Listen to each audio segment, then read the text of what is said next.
नमस्कार दोस्तों। RRB junior engineer DMs CMA के लिए एफएक्यू फ्रिक्वेंटली आस्क क्वेश्चन का पीडीएफ यहाँ पे डाला गया है रेलवे की तरफ से। कैटेगरी नंबर है 03/2024। पहला क्वेश्चन, CEN नंबर 03/2024 के आवेदन की प्रारंभ तिथि कब से प्रारंभ होगा? 30 जुलाई 2024 से। दूसरा क्वेश्चन है, अंतिम तिथि इसकी कब है? 29/8/2024 इसकी अंतिम तिथि है। 29 अगस्त तक ये फॉर्म भरा जाएगा। आवेदन में संशोधन के लिए तारीखें क्या है? तीसरा क्वेश्चन, संशोधन विंडो आवेदन जमा संशोधन करेक्शन के लिए बोल रहा है, ये करेक्शन की तारीख पूछ रहे हैं। जमा कराने की अंतिम तिथि के बाद ही खुलेगा, फॉर्म फिलअप होने की अंतिम तिथि के बाद। और 30 अगस्त 2024 से लेकर 8 सितंबर 2024 तक ये विंडो सक्रिय रहेगी। यदि उम्मीदवार create an account form email ID और मोबाइल नंबर सहित में भरे गए विवरण और चयनित आरआरबी को छोड़कर किसी भी विवरण में संशोधन, परिवर्तन या सही करना चाहते हैं तो वे प्रत्येक अवसर के लिए 250 रुपये गैर वापसी योग्य के संशोधन शुल्क का भुगतान करके ऐसा कर सकते हैं। देखिए, यहाँ पे अगर आपको कोई संशोधन करना है तो 250 रुपीज़ यहाँ पे लगेंगे, इस बात का ध्यान रखना। कृपया ध्यान दें, क्रिएट एन अकाउंट फॉर्म में भरे गए विवरण और चुने गए आरआरबी को संशोधित नहीं किया जा सकता। जो आपने फॉर्म भरा है उसमें संशोधन नहीं होगा और चुने गए आरआरबी के अंदर संशोधन आप नहीं कर सकते। इन बातों का ध्यान में जरूर रखें। चौथा क्वेश्चन है, मेरे अंतिम परिणाम 29 अगस्त 2004 के बाद आने की उम्मीद है, क्या मैं आवेदन भर सकता हूं? यदि किसी का रिजल्ट 29 अगस्त 2024 के बाद आएगा तो ये बोल रहे नहीं, आप इसके लिए आवेदन नहीं कर सकते। निर्धारित शैक्षणिक ओब्लिक तकनीकी योग्यता की अंतिम परिणामों की प्रतीक्षा कर रहे उम्मीदवार आवेदन के लिए पात्र नहीं हैं। उम्मीदवारों को इस CEN के आवेदन जमा करने की अंतिम तिथि तक या उससे पहले निर्धारित शैक्षणिक ओब्लिक तकनीकी योग्यता होनी चाहिए। जो डेट आपको दे रखी है 29 अगस्त, उससे पहले आपकी, या उस डेट को अगर आपका हो जाए रिजल्ट वगैरह तो ठीक है, अदरवाइज उसके बाद में आप एलिजिबल नहीं हैं। क्रिएट एन अकाउंट के लिए क्या आवश्यक है? उम्मीदवार के पास अपना मोबाइल नंबर और वैध और सक्रिय व्यक्तिगत ईमेल आईडी का होना अवश्य है, अनिवार्य है। तो ये चीज़ें आप क्रिएट एन अकाउंट में डाल सकते हैं। नेक्स्ट क्वेश्चन है 6 नंबर का, यहाँ पे दिया है, मैंने CEN 01/2024 के लिए एक अकाउंट बनाया है। क्या मुझे CEN नंबर 03/2024 के लिए एक और अकाउंट बनाना चाहिए? अगर आपने किसी और पोस्ट, जैसे ये 01/2024 वाली एक अलग पोस्ट है, इसके लिए अकाउंट बनाया, तो क्या ये बोल रहे हैं कि मैंने इसके लिए भी अकाउंट बनाना पड़ेगा? तो यहाँ बोल रहे हैं कि नहीं।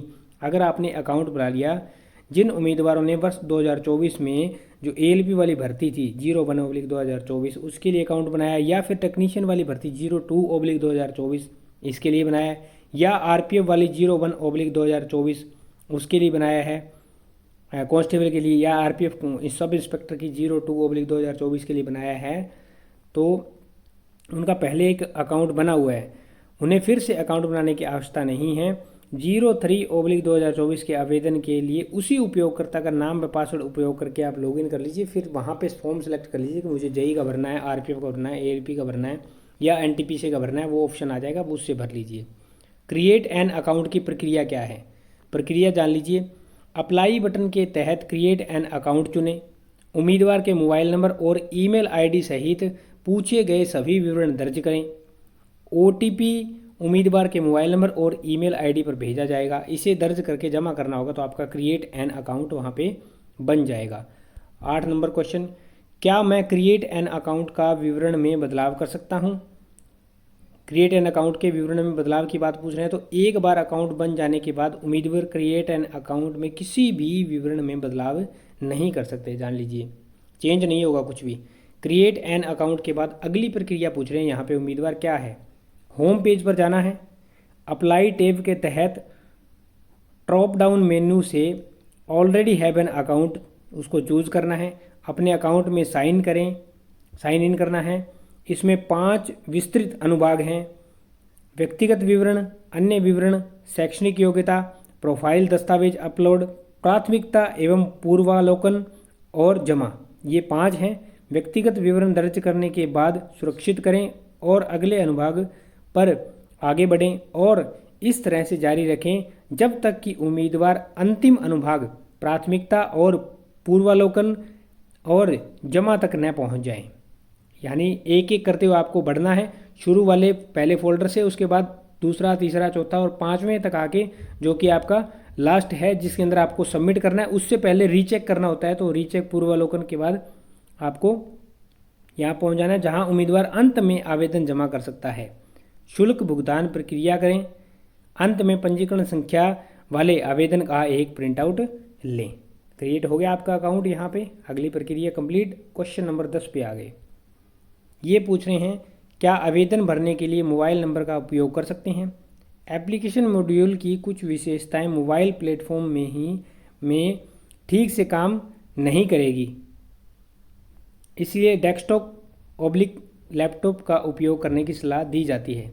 अगर कोई आवेदन भरना चाहता है मोबाइल से तो उसको ये बता रहे हैं कि कुछ एक जो विशेषताएं होती हैं इस एप्लीकेशन की जो आरआरबी दे रहा है फॉर्म फिलअप करने के लिए, वो मोबाइल का जो प्लेटफॉर्म है उसमें ठीक से काम नहीं करेंगे, इसलिए आप डेस्कटॉप या लैपटॉप पर भरें, उसकी सलाह दे रहा है। ये ईजी रहेगा आपके लिए।